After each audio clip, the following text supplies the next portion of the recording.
सोन्या चांदीचा चमचा घेऊन ज्यांचा जन्म झाला त्यांना काय कळणार दीन दलित आदिवासी भटक्या विमुक्त आरक्षणवाद्यांचं जगणं? त्यांना काय कळणार अस्पृश्यता? त्यांना काय कळणार मनीषा वाल्मिकी? त्यांना काय कळणार सूर्यका प्रियंका आगे?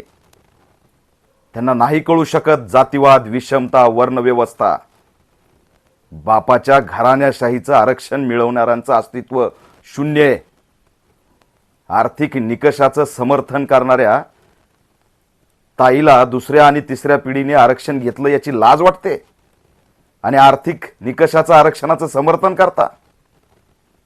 जर दुसऱ्या आणि तिसऱ्या पिढीने आरक्षण घेतलं याची तुम्हाला लाज वाटत असेल, डॉक्टर बाबासाहेब आंबेडकर, छत्रपती शिवाजी महाराज, महात्मा फुले, छत्रपती राजर्षी शाहू महाराज, समानता समता सांगणाऱ्या महापुरुषाच्या महाराष्ट्रात आरक्षण नाकारणाऱ्या प्रवृत्ती जन्माला आल्या याची आम्हाला का लाज वाटू नये? संघाला पोषक बोलताय. तुमच्यामध्ये आणि कंगना राणावतमध्ये फरक काय?